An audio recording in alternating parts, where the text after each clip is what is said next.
கும்பராசி அன்பர்கள் உங்களுக்கு இந்த குரு பயிற்சி எப்படி இருக்கு அப்படின்னா முதல்ல கும்பம் வந்து பாருங்க. ஏறக்குறைய கடந்த 6 வருஷமா படாத பாடுபட்டாச்சு. எல்ட நாட்டு சனியினுடைய இறுதி பகுதி பாத சனியில இருக்கீங்க. நாங்க தான் என்னவோ பாத சனியில இருக்கோம்னு சொல்றீங்க. ஆனா நீங்க படுற பாடு நிறைய கும்பம் வந்து சொல்றீங்க. ஒரு கும்பம் கூட கொஞ்சம் பரவாயில்லைங்க நானு அப்படின்னு சொல்றது இல்ல. எல்லாருமே கஷ்டம், கஷ்டம், கஷ்டம், கஷ்டத்துக்கு மேல கஷ்டம். ஒருத்தவங்க கஷ்டம் கேட்கிறத விட இன்னொருத்தவங்க கஷ்டம் இன்னும் கொஞ்சம் கொடுமையா இருக்கு. இவங்கள விட இன்னொருத்தவங்கள்து இன்னும் கொஞ்சம் கொடுமையா இருக்கு. யார்தும் இன்னொருத்தவங்கள்து பெட்டரா இருக்குன்னு சொல்றதுக்கே இல்ல. பொதுவா வந்து பாருங்க, 6 வருஷமா சனி பகவான் குத்தி, குத்தி, குத்தி, குத்தி கை ஃபுல்லும் புண்ணாயிடுச்சுங்க. தொட்டா கூட எங்களால தாங்க முடியலைங்க. அப்படிதான் இருக்கு. கவலைப்படாதீங்க. இப்ப சனி பகவானே பாத சனியா இருந்து ஒரு 25% கெடுபலன்கள் தான் உங்களுக்கு குடுக்கணுன்றது விதி. ஆனா, உங்களுக்கு ரொம்ப அத தாங்க முடியல. 10% கெடுபலன் கூட எங்களால தாங்க முடியல. நாங்க நொந்து போயிட்டோம் மனதளவுல, உடல் அளவுல அப்படின்ற ஒரு அமைப்பு தான். இப்போ ஒரு பெருத்த ரிலீஃப் என்ன அப்படின்னா, அதுக்கும் மேல குரு பகவான் எந்த பாவத்துல பெயர்ச்சியாகி உட்கார்ந்துட்டு இருக்கார்? 6ஆம் பாவம். 6ஆம் பாவம் பெருசா வந்து ஸ்தான பலம் இருக்குன்னு சொல்ல முடியாது. இருந்தாலும் அது ரோக குருவா இருக்கார். உச்சம் பெற்று அமர்ந்திருக்காரு அப்படின்ற பட்சத்துல, கடன் இல்லாத, நோய் இல்லாத, எதிரி இல்லாத வாழ்க்கைய குடுக்கணும் உங்களுக்கு அப்படின்னு குரு பகவான் முடிவு பண்ணிட்டார். குரு பகவானே முடிவு பண்ணிட்டார். நம்ம என்ன அத மாத்தவா முடியும்? நம்ம அவர் குடுக்கக்கூடிய நற்பலன்கள கொஞ்சம் சேனலைஸ் பண்ணிட்டு, நம்ம வந்து பார்த்தீங்கன்னா, ஆக்கப்பூர்வமான சிந்தனை அப்படின்றது ஆப்வியஸ்லி உங்களுக்கு ஜாஸ்தி உண்டு.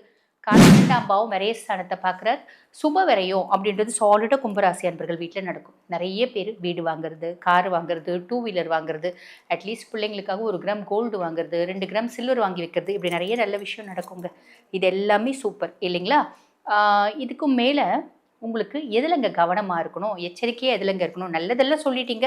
இருந்தாலும் எச்சரிக்கையா எதுலயாவது இருக்கணும்னு சொல்வீங்களே, அந்த மாரி எந்த விஷயத்துல எச்சரிக்கையா இருக்கணும்? மன ரீதியான குழப்பங்களுக்கு நீங்க ஆளாக மாட்டீங்க அப்படின்றது உண்மை. அதுக்கும் மேல கேத்து 7ஆம் பாவம் அப்படின்போது கணவன் மனைவியிடத்தும், மனைவி கணவியிடத்தும் ஒரு அந்யோன்யம் அப்படின்றத எதிர்பார்க்க முடியாது. லைஃப் பார்ட்னருக்குள்ள ஒரு கேப் அப்படின்றது வரதுக்கு வாய்ப்பு உண்டு. அதே மாரி பிசினஸ் பார்ட்னருக்கும் உங்களுக்கும் கூட வந்து பார்த்தீங்கன்னா, ஒரு கேப் வரதுக்கு வாய்ப்பு உண்டு.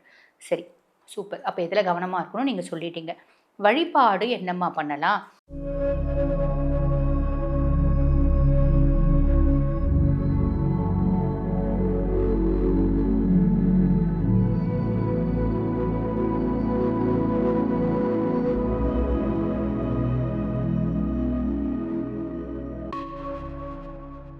ஆன்மீக பரிகார நேயர்களுக்கு வணக்கம். நான் டாக்டர் தீபா அருளாளன். இன்னைக்கு நம்ம என்ன டாபிக் பத்தி டிஸ்கஸ் பண்ண போறோம் அப்படின்னா, குரு பெயர்ச்சி பலன்கள் தாம்மா பார்க்க போறோம்.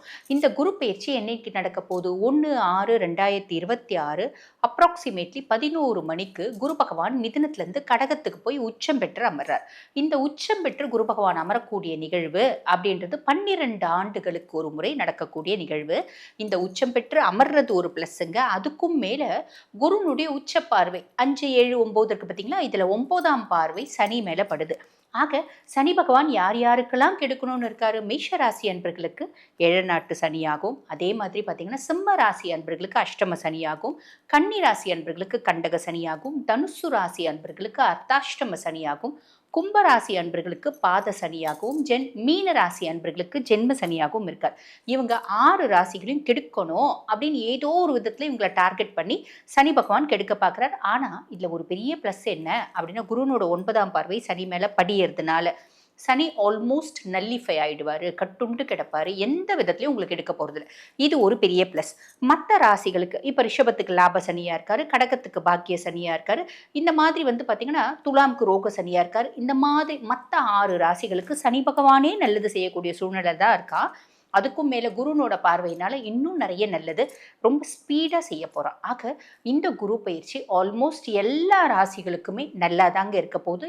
ஆக எந்தெந்த ராசிகளுக்கு என்னென்ன நற்பலன்கள் வரப்போகுது அப்படின்றது நம்ம இந்த பதிவில் பார்க்க போறோம். ஆக உங்க ராசிக்கு குரு பயிற்சி என்ன மாதிரி நற்பலன்களை கொடுக்க போகுது? நேரத்தை வீண் பண்ணாம சட்டுன்னு பார்த்துடலாம் வாங்க. கும்பராசி அன்பர்கள் உங்களுக்கு இந்த குரு பயிற்சி எப்படி இருக்கு அப்படின்னா, முதல்ல கும்பம் வந்து பாருங்க. ஏறக்குறைய கடந்த 6 வருஷமா படாத பாடுபட்டாச்சு. எல்ட நாட்டு சனியினுடைய இறுதி பகுதி பாத சனியில இருக்கீங்க. நாங்க தான் என்னவோ பாத சனியில இருக்கோம்னு சொல்றீங்க. ஆனா நீங்க படுற பாடு நிறைய கும்பம் வந்து சொல்றீங்க. ஒரு கும்பம் கூட கொஞ்சம் பரவாயில்லைங்க நானு அப்படின்னு சொல்றது இல்ல. எல்லாருமே கஷ்டம், கஷ்டம், கஷ்டம், கஷ்டத்துக்கு மேல கஷ்டம். ஒருத்தவங்க கஷ்டம் கேட்கிறத விட இன்னொருத்தவங்க கஷ்டம் இன்னும் கொஞ்சம் கொடுமையா இருக்கு. இவங்கள விட இன்னொருத்தவங்கள்து இன்னும் கொஞ்சம் கொடுமையா இருக்கு. யார்தும் இன்னொருத்தவங்கள்து பெட்டரா இருக்குன்னு சொல்றதுக்கே இல்ல. பொதுவா வந்து பாருங்க, 6 வருஷமா சனி பகவான் குத்தி குத்தி குத்தி குத்தி கை ஃபுல்லும் புண்ணாயிடுச்சுங்க. தொட்டா கூட எங்களால தாங்க முடியலைங்க. அப்படிதான் இருக்கு. கவலைப்படாதீங்க. இப்ப சனி பகவானே பாத சனியா இருந்து ஒரு 25% கெடுபலன்கள் தான் உங்களுக்கு குடுக்கணுன்றது விதி. ஆனா, உங்களுக்கு ரொம்ப அத தாங்க முடியல. 10% கெடுபலன் கூட எங்களால தாங்க முடியல. நாங்க நொந்து போயிட்டோம் மனதளவுல, உடல் அளவுல அப்படின்ற ஒரு அமைப்பு தான். இப்போ ஒரு பெருத்த ரிலீஃப் என்ன அப்படின்னா, குரு பெயர்ச்சியாகி குருனோட உச்ச பார்வை சனி மேலமா. ஆக பாத சனியாவே இருந்தாலும் பொதுவா பாத சனி கெடுபலன்கள் கம்மி இருந்தாலும், அந்த இவ்ளூண்டு கெடுபலன்கள் கூட அவரு குடுக்க போறதில்ல. அவரு பாட்டுன்னு சிவனேன்னு உட்கார்ந்துட்டு இருப்பாரு. நீங்க பாட்டுன்னு ஜம்முன்னு உங்க வேலைய பார்க்கலாம். இது ஒரு பெரிய ப்ளஸ். தல மேல ஒரு பெரிய கூட ஃபுல்லும் கூழாங்கல்லு தூக்கின்னு சுமந்து இருந்தீங்க 6 வருஷமா. அந்த கூடைய கொண்டு போய் இறக்கி வைக்க வேண்டிய இடத்துல இறக்கி வச்சுட்டீங்க. தல வந்து ஃப்ரீயா இருக்கு. அப்படி கதை தான் இந்த கதை அப்படின்னா. இது ஒரு பெரிய ப்ளஸ்.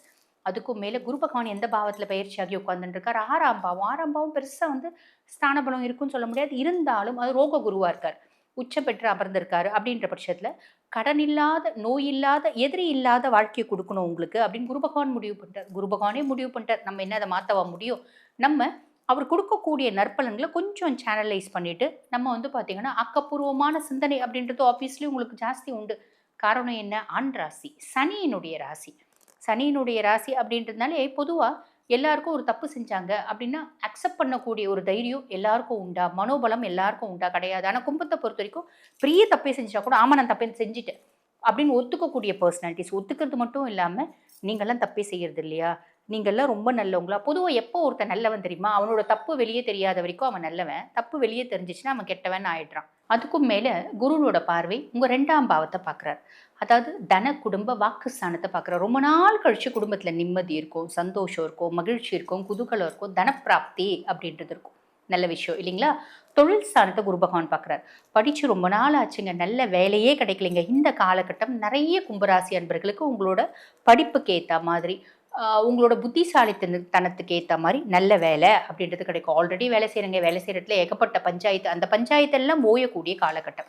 12ஆம் பாவம் விரயஸ்தானத்த பார்க்குறார். சுப விரயம் அப்படின்றது சாலிடா கும்பராசி அன்பர்கள் வீட்ல நடக்கும். நெறைய பேரு வீடு வாங்குறது, கார் வாங்குறது, 2 வீலர் வாங்குறது, அட்லீஸ்ட் பிள்ளைங்களுக்காக 1 கிராம் கோல்டு வாங்குறது, 2 கிராம் சில்வர் வாங்கி வைக்கிறது, இப்படி நெறைய நல்ல விஷயம் நடக்குங்க. இது எல்லாமே சூப்பர் இல்லைங்களா?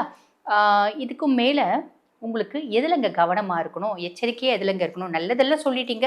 இருந்தாலும் எச்சரிக்கையா எதுலயாவது இருக்கணும்னு சொல்வீங்களே, அந்த மாரி எந்த விஷயத்துல எச்சரிக்கையா இருக்கணும்? அப்படின்னா ராகு சுயஸ்தானத்துல. சுயஸ்தானத்துல ராகு என்ன பண்ணுவான், ஒரு இனம் புரியாத குழப்பம்.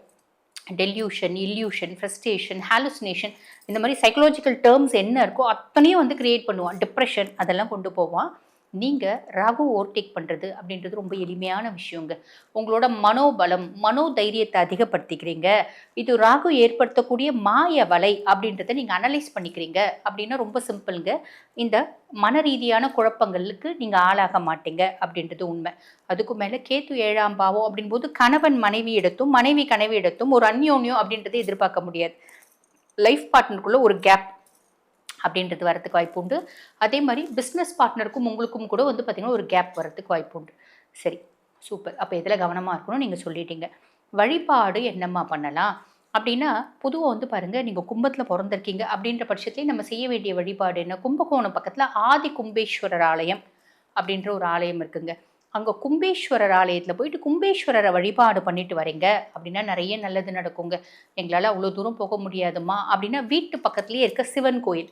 எந்த சிவன் கோயிலா இருந்தாலும் சனிக்கிழமை முடியும்னா, முடியல அப்படின்னா என்னைக்குனாலும் போயிட்டு சிவன் கோயில்ல சும்மா உட்கார்ந்துட்டு வாங்க. நெறைய நற்பலன்கள் சாலிடா நடக்கும்மா. கவலைப்படணும் அப்படின்ற அவசியமே இல்ல. வாழ்வியல் பரிகாரம் ஏதாவது சொல்றீங்களாம்மா? அப்படின்னா, இந்த ராகுவ பசிஃபை பண்றதுக்கு இன்னொரு வாழ்வியல் பரிகாரமும் இருக்குமா. அது மதத்திற்கு அப்பாற்பட்டது. உங்களுக்கு ஓகேன்னா போங்க. நமக்கு மேல இருக்க ஒரு உயர் சக்தி இருக்கு. ஒரு அரிய சக்தி அது இருக்கு. அது வந்து பார்த்தீங்கன்னா, நம்ம இயேசுன்னு நெனச்சா இயேசு, ஈசன் நெனச்சா ஈசன், அல்லான்னு நெனச்சா அல்லா இல்லைங்களா? அப்ப நம்ம இந்த தர்காவுக்கு போயிட்டு வழிபாடு பண்ணிட்டு வர்றது நற்பலன்கள குடுக்கும். தர்கால போய் எப்படிம்மா வழிபாடு பண்ணணும்? எனக்கு தெரியாது. நம்மளுக்கு வழிபாடு பண்ண தெரியாது. நம்ம ஹிந்துஸ் இல்லைங்களா? அதனால நம்ம அங்க போயிட்டு சும்மா அங்க போறோம். எல்லாரும் எப்படி வழிபாடு பண்றாங்களோ, அந்த மாரி வழிபாடு பண்றோம். இல்ல ஆத்மார்த்தமா நம்ம சாமிய எப்படி கும்பிடுவோம் பார்த்தீங்களா? அந்த மாரி கும்பிட்டு கூட வாங்க. நம்மளுக்கு நெறைய நல்லது நடக்கும். இந்த நாகூர் பக்கத்துலலாம் இருக்கவங்க அப்படின்னா, நாகூர் ஆண்டவன் சன்னதிக்கு போயிட்டு வழிபாடு பண்ணிட்டு வாங்கம்மா. நெறைய நல்லது நடக்கும். வாழ்த்துக்கள். இப்ப நாங்க சொல்லியிருக்க பலன்கள் வந்து பார்த்தீங்கன்னா, உங்க ராசிக்கான பொதுவான கோச்சார பலன்கள்ங்க. இப்ப இந்த பதிவ பார்த்துட்டு இருக்கோங்கம்மா, நாங்களும் எங்க ஜாதகத்துல இந்த குரு பெயர்ச்சி என்ன மாதிரி இம்பாக்ட்ட ஏற்படுத்த போதுன்னு தெளிவா தெரிஞ்சுக்கணும். காரணம் என்ன? எங்க குடும்பத்துல தீராத பிரச்சனைகள் ரொம்ப நாளா தொடருது. திருமணம் அப்படின்றது கைகூடியே வரமாட்டேங்குது. அதே மாரி குழந்தை பிராப்தம் அப்படின்றதே இல்ல. ஒரு ப்ராப்பர்ட்டி வந்து பார்த்தீங்கன்னா, பஞ்சாயத்துல இருக்கு. ஒரு ப்ராப்பர்ட்டி பக்கத்து வீட்டுக்காரன், எதிர் வீட்டுக்காரன் புடிச்சு வச்சுட்டு எங்கள ரொம்ப பாடாப்படுத்துறான். சுத்தி நாலா பக்கமும் பிரச்சனை தான். இப்படி பல விஷயங்கள் இருக்கதானம்மா செய்யுது. எப்ப வீடு கட்டுவோம், வீடு கட்டணும்னு நெனச்சா வீடு கட்டவே முடியல. வீட்ல ஏதாவது பிரச்சனை இருக்கான்னு தெரியல. பூமி தோஷம் இருக்கான்னு தெரியல. இப்படி நெறைய கேள்விகள் உங்களுக்குள்ள இருக்க தான் செய்யும். அந்த மாதிரி எந்த கேள்விகளுக்கு பதில் வேணும் அப்படின்னாலும் உங்க சுய ஜாதகம் தாம்மா அதனோட பெர்ஃபெக்ட் இண்டெக்ஸ் பதில் தெரியறதுக்கு. ஆக உங்க சுய ஜாதகத்த அனலைஸ் பண்ணணும் அப்படின்னு விருப்பப்பட்டீங்கன்னா, நான் பேசிட்டு இருக்கும்போது என்னோட வாட்ஸ்அப் நம்பர் குடுத்துருப்பாங்கம்மா. அந்த வாட்ஸ்அப் நம்பருக்கு கால் பண்ணி அப்பாயின்ட்மென்ட் ஃபிக்ஸ் பண்ணி என்கிட்ட பேசிக்கலாம். அதே மாதிரி பாருங்க, உங்க ஊர்ல கோயில்கள்ல அது வந்து எந்த கோயிலா இருந்தாலும், ஈசனுடைய கோயிலா இருந்தாலும், அம்பிகையினுடைய கோயிலா இருந்தாலும், பெருமாளினோட கோயிலா இருந்தாலும், முருகப்பெருமானுடைய கோயிலா இருந்தாலும், எந்த கோயிலா இருந்தாலும், சிறுந்தெய்வங்களுடைய கோயிலா இருந்தாலும், கோயில்கள்ல நமக்கு வந்து பார்த்தீங்கன்னா, சொற்பொழிவு நாங்க ஆற்றணும் அப்படின்னு விருப்பப்படுறீங்கன்னா, நான் பேசிட்டு இருக்கும்போது என்னோட நம்பருக்கு இதே நம்பருக்கு தான் கால் பண்ணி அப்பாயின்ட்மென்ட் ஃபிக்ஸ் பண்ணி சொற்பொழிவு வேணும்னா புக் பண்ணிக்கலாம். Thank you.